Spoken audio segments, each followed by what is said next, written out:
तो जैसे हम देख रहे थे कि तख्त नशीन होने के लिए हमें क्या करना पड़ेगा, तो यहाँ पे अगर हम बेहद की सेवा करेंगे तो भविष्य में भी हमारा जो तख्त होगा वो विश्व राज्य अधिकार का तख्त होगा। इन तीनों बातों से ही तीनों चीजों को हमें धारण करना है, कर सकेंगे। तो जैसे त्याग तपस्या सेवा अगर हमारी परफेक्ट होगी तो हमें ताज तख्त और तिलक भी परफेक्ट मिलना ही है। अगर एक भी धारणा कम है तो फिर विश्वपति नहीं बन सकेंगे, मतलब पूरे विश्व को परिवर्तन करने की जो जिम्मेवारी हमें बाबा दे रहे हैं वो हम नहीं कर सकेंगे। समझा?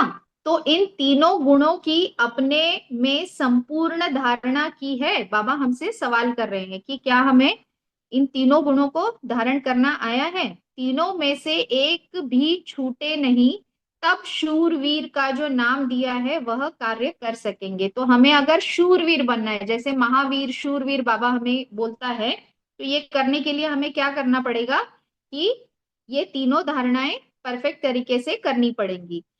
तीनों की प्रतिज्ञा की है। त्याग किसका करेंगे? सभी से बड़ा त्याग क्या है? तो बाबा हमें पूछ रहे हैं कि सबसे बड़ा त्याग हमें क्या करना है। अब सर्विस पर उपस्थित हो रही हो तो उसके लिए मुख्य यही धारणा रखना है कि मैंपन का त्याग। तो बाबा क्या कह रहे हैं, सबसे बड़ा त्याग क्या है? मैंपन का। तो जैसे हमने देखा कि तपस्या करके हमें कौन सी अपनी स्टेट बनानी है, 100% सोल कॉन्शियस की, मतलब आत्माभिमानी स्थिति की। तो अगर हम आत्माभिमानी होंगे तो मैंपन का त्याग आपे ही होना ही है। मैंने किया, मैं यह जानती हूँ, मैं यह कर सकती हूँ, यह मैंपन का जो अभिमान है उसका त्याग करना है। तो बाबा क्या कह रहे हैं कि जब हम अपने आप को उस चीज के लिए जिम्मेवार समझते हैं कि ये मेरी वजह से हुआ, या उसका देही अभिमानी स्थिति छोड़ के देह अभिमान में आ जाते हैं कि मैं ही इसे कर सकता हूं, तो वो गलत है। तो इससे हमारा मैंपन का त्याग नहीं होगा। इसलिए इन सब कारणों को हमें त्याग करना है। मैं के बजाय बाप दादा की सुनाई हुई ज्ञान की बातों को वर्णन करो। जैसे बाबा हमेशा क्या बोलते हैं, बाबा ने ये कहा, बाबा ने ये करवाया, बाप दादा ऐसा करते हैं। तो जब हम ऐसा बोलेंगे तो इसकी वजह से मैंपन खलास होता जाएगा। मैं यह जानती हूं नहीं, बाप दादा द्वारा यह जाना है। तो जैसे अभी हमने देखा कि हम अगर ये बोले कि बाबा ने ये कराया, तो इससे क्या हो जाएगा, ऑटोमेटिकली हमारा मैंपन खत्म हो जाएगा। ज्ञान में चलने के बाद जो स्व अभिमान आ जाता है उसका भी त्याग। तो जैसे बहुत सी आत्माओं को बाबा ने देखा होगा कि वो बोलते हैं मैं तो बहुत अच्छा ज्ञानी हूँ, मैं तो बहुत अच्छा योगी हूँ, मेरी धारणाएं तो बहुत अच्छी है। तो ये भी क्या बोला बाबा ने, इसको स्व अभिमान। तो स्व अभिमान नहीं आना चाहिए, हमें देह भान से परे जाना है और स्व के अभिमान से स्व का भान रखना है, मतलब आत्म अभिमानी स्थिति में रहना है, लेकिन स्व का अभिमान नहीं रखना है। किसका भान रखना है? बाबा करा रहा है। जब इतनी त्याग की वृत्ति और दृष्टि होगी तब सदैव स्मृति में बाप और दादा रहेगा। तो इसका रिजल्ट क्या होगा, जब हमारी वृत्ति और दृष्टि ही बेहद की हो जाएगी, हम ये सोचेंगे कि हम बाबा के नंबर वन निमित्त हैं, तो ऑटोमेटिकली याद कौन आएगा? बाप दादा, क्योंकि करवाने वाले तो बाप दादा है और मुख पर भी यही बोल रहेंगे। तो जैसे हमको धीरे धीरे आदत पड़ जाएगी कि करण करावनहार बाबा करा रहा है। समझा?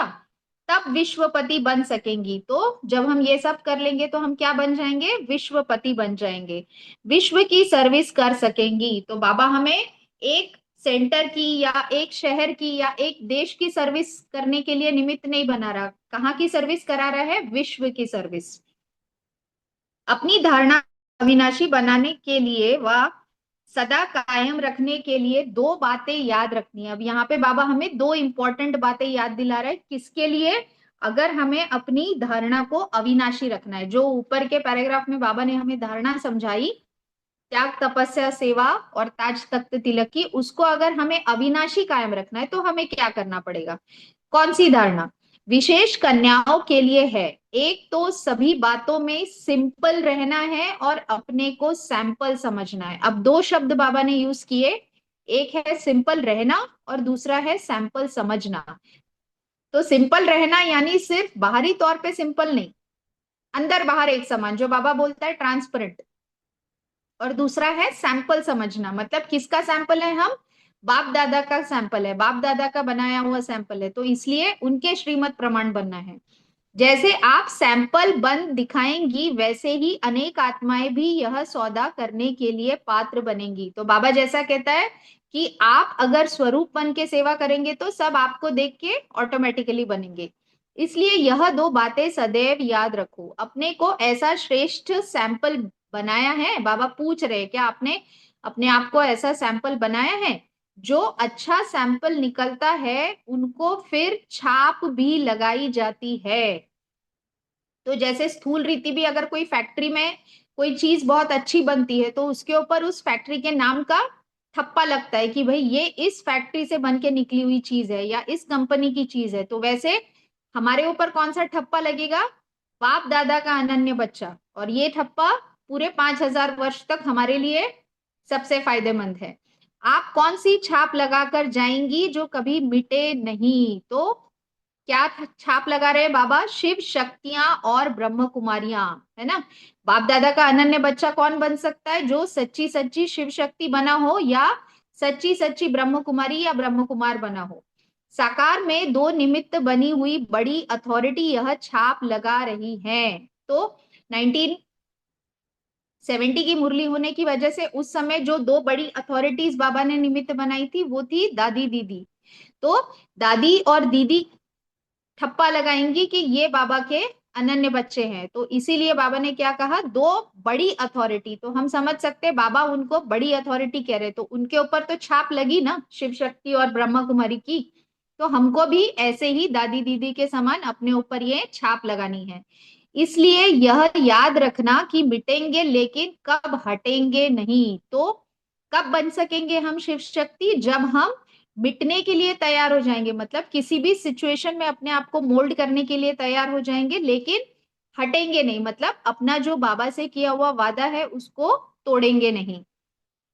संस्कारों में चाहे सर्विस में चाहे संबंध में सर्व बातों में अपने को मिटाएंगे लेकिन हटेंगे नहीं। तो क्या करना है, संस्कारों को भी बाप समान, सर्विस भी बाप दादा के श्रीमत प्रमाण, और संबंध संपर्क में भी वैसा ही रहना है।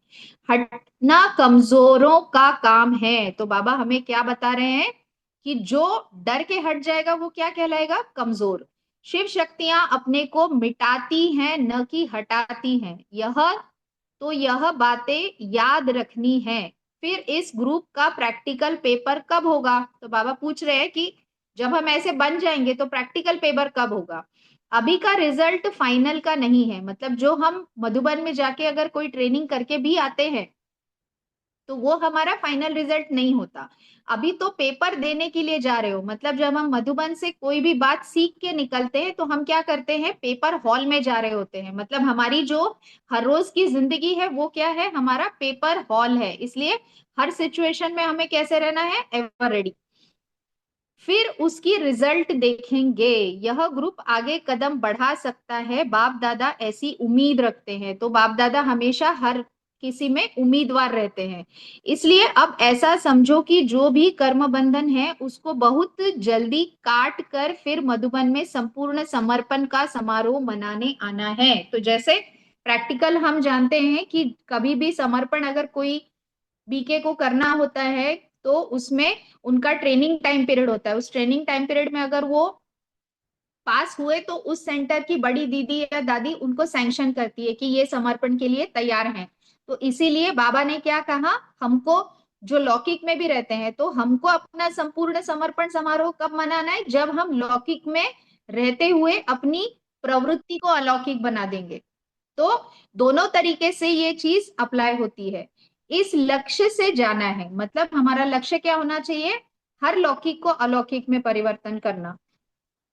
फिर इस ग्रुप से कितनों का संपूर्ण समर्पण का समारोह होता है, मतलब बाबा बोल रहे हैं कि अब बाबा चेक करेंगे कि संपूर्ण समर्पण के लिए हम कितने तैयार हुए। आज तो महाबली बनने की बातें सुनाई हैं। बाबा ने क्या बोला, महाबली। तो महाबली किसको बोला जाता है, या तो भीम को बोला जाता है, नहीं तो हनुमान को बोला जाता है। तो बाबा क्या बोल रहे हैं कि महाबली बनने की बातें सुनाई, मतलब हर सिचुएशन को, जैसे बाबा ने ऊपर हमें बोला मर जाएंगे मिट जाएंगे लेकिन हटेंगे नहीं, तो हम महाबली बन जाएंगे तो क्या होगा, बाबा बोल रहे हैं फिर महाबली चढ़ने के लिए आएंगे तो बाप दादा खूब सजाएंगे। महाबली चढ़ना मतलब जब आप अपने आप को बाप दादा को संपूर्ण समर्पण करते हो, जब आप उनकी श्रीमत प्रमाण पूरा चेंज होते हो, तो उसको बाबा कहते हैं महाबली चढ़ना। जो हम स्थूल में देखते हैं देवियों को बलि चढ़ाते हैं, लेकिन वो तो स्थूल जानवर की बलि होती है। यहाँ पे हमको क्या करना है, अपने जीवन को मर्जीवा बनाना है, तो हम क्या कर रहे हैं, महाबली चढ़ रहे हैं। सजाकर फिर स्वाहा करना होता है, तो क्या करते हैं, पहले उस जानवर को सजाया जाता है और फिर उसका गला काटा जाता है। तो यहाँ पे हमको क्या कर रहा है बाबा, किस चीज से सजा रहा है, गुणों शक्तियों से, ज्ञान से सजा रहा है, और फिर हमको स्वाहा कर रहा है। मतलब क्या कर रहा है, हमको इस विश्व परिवर्तन के कार्य के लिए यूज कर रहा है। जितना बाप दादा के स्नेही हो उतना फिर सहयोगी भी बनना है। तो जब हम महाबली बन जाएंगे, महाबली चढ़ेंगे और पूरी तरह से स्वाहा हो जाएंगे, तो बाबा क्या करेगा, हमें अपना नंबर वन स्नेही बना के सहयोगी भी बनाएगा। मतलब क्या करेगा, विश्व परिवर्तन के कार्य के लिए यूज करेगा। सहयोगी, सहयोगी तब बनेंगे जब अपने में सर्व शक्तियों को धारण करेंगे। तो कब बन सकते हैं बाबा के सहयोगी हम, जब हमारे अंदर सारी शक्तियां धारण होंगी तब। फिर स्वाहा होना सहज होगा। तो क्या होगा, अगर हम पूरी तरह से मास्टर सर्वशक्तिवान बन जाएंगे, महाबली बन जाएंगे, तो हमको स्वाहा होना सहज लगेगा। मतलब मर्जीवा जीवन हमारे लिए खुशी का, अतीन्द्रिय सुख का जीवन हो जाएगा।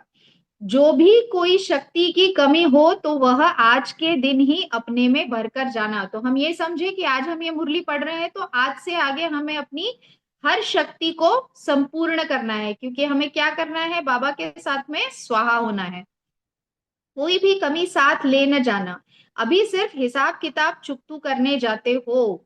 तो बाबा क्या कह रहे हैं, जब हम बाबा से ज्ञान गुण शक्तियों से पूरी तरह से सज जाते हैं, तो बाबा क्या करता है, हमारे पुराने जो 63 जन्म के हिसाब किताब है उनको चुकतू कराता है। सर्व शक्तियां अपने में भरकर जाएंगे तब तो चुकतू कर सकेंगे ना।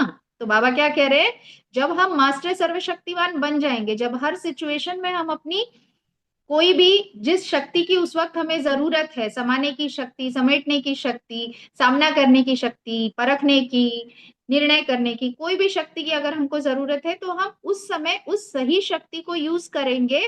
तो क्या हो जाएगा, तो अब फाइनल पेपर के नंबर्स तो जब प्रैक्टिकल कर दिखाएंगे तब निकलेंगे।